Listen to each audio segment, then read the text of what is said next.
Hey, welcome everybody. Just want to say thank you so much for coming on and hanging out with us. This is my friend Chad Harris. All right. Thanks, Roger. Yeah, man. So Chad and I were actually just talking for quite a while. This is actually my first Zoom meeting that I'm hosting.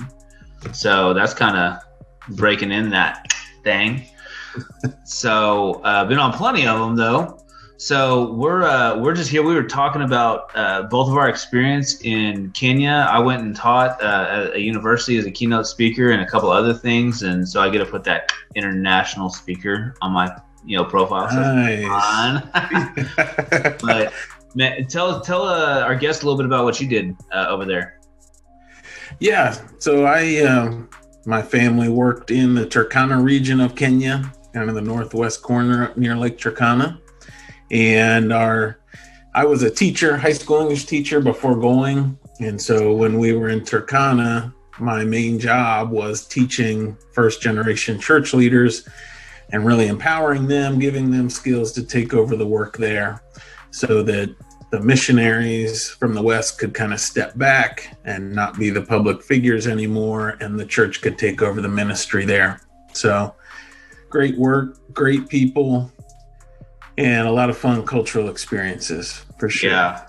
Well, and just so you guys know, Chad didn't live in the metro or in the metropolis of Kenya, which is Nairobi. He lived in the bush. Way out there. Yeah. But that's like pretty primitive living. So true calling, right? For sure. Yeah. True calling. So we were about, 3 hours drive from the next vehicle. Gotcha. Well, I was going to say, because I know a 3 hour drive here would be, maybe an hour. And there you got bumpy roads. You know how it is. Yeah. People.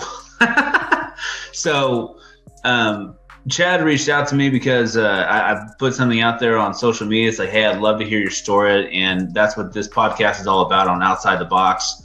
And the whole purpose of it is to create opportunity for people to get golden nuggets, to be able to hear stories so that they can have a life change, or just the light bulb moment that just helps make life better. And it will help for generations to come. So you're in real estate. And so you stopped being a school teacher, and then you went and spent time in Kenya.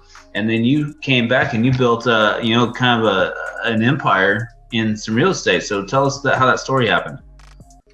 Yeah. So I was always familiar with rentals because my parents had rentals, and I kind of grew up working on rentals, but I saw kind of the headache side of rentals, right? I was the one out there. I'm doing that to my kids right now. That's right. It's good for them. In the long run. Keep telling them that. That's what I tell mine.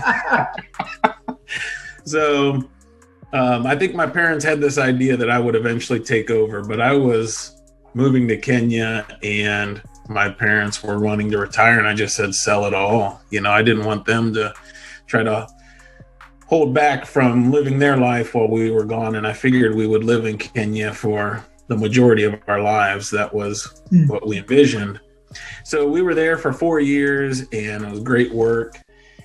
And when we came back after 4 years to report to our supporting churches, then our youngest son, Bo, was born. Awesome. And it was in the middle of our furlough. He was born, and when he was born, he had a bunch of health issues, was diagnosed with Down syndrome, and eventually had to have a trach tube put in and breathing machine. And so he couldn't fly. We couldn't return to do the work in Kenya anymore. So I had about 2 or 3 months before we'd have to move out of the missions house at the church we were staying at, and couldn't use the vehicle we'd borrowed from a supporter, and all my income would stop, and had to figure a lot of things out really fast. So I had bought a couple of rentals actually while I was in Kenya. It was kind of like my little escape. When we would come to town, I'd be looking at listings on the MLS and thinking about things back here. So once I knew we couldn't return to Kenya, I thought about, there weren't really teaching jobs. I thought about moving to work at a church, but I just decided I was going to support my family, give them a good life, keep them in my hometown near their grandparents. And no matter what that took, that's what I was going to do. And so I decided I was going to just go full-time into real estate, even though I didn't really have any income. And from ministry, I had learned how to raise money. So I'd raised close to $1 million for the ministry in Kenya. And when I started, naturally, when I would talk to people and they'd be asking me what I was going to do next, I would tell them I was going into real estate. And interestingly, they would often respond with, I always wanted to be in real estate too. I just never did it. Okay. So I realized there was a great opportunity there where I could help them invest in real estate and also build my business at the same time. Mm-hmm. So I essentially use the same techniques that I used to raise money for ministry to raise money for real estate. And so we started with the BRRRR strategy. I would get a loan from a private lender, buy it, fix it up, do all the work myself, rent it out, and then refinance it. But when I refinanced it, because I had no income or no way to get a bank loan, I would go to another private lender who would do a long-term loan. And so that was probably my first 25 units. And then I started to mix in some creative financing here and there.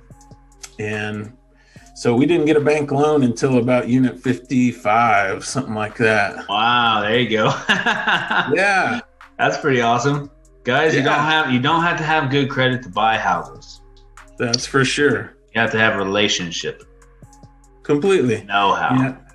You have to want to help people. So the key to building the business was helping investors give them an opportunity to invest where they could get a fixed rate of return while their money was secured by real estate, and helping sellers sell their house in a distressed condition or a bad situation. And I was just kind of the deal maker, putting it all together. So. Right. Absolutely. Well, you and I have, we just got this kindred spirit of, international mission work. And one of the things that I always think about is sustainability.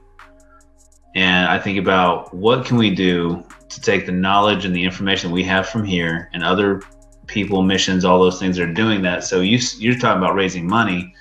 You raised almost $1 million for that mission in Kenya. And people do it all the time.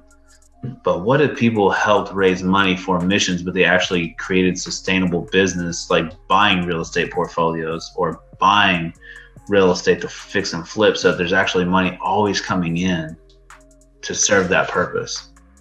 Yeah, I think that'd be amazing.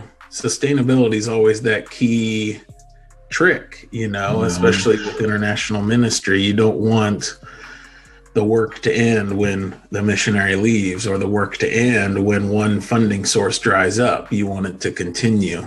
Yeah. So I don't know. That was just something that popped in my head, and I'm like, there it is. So I got to get it recorded, so therefore it'll be there for later.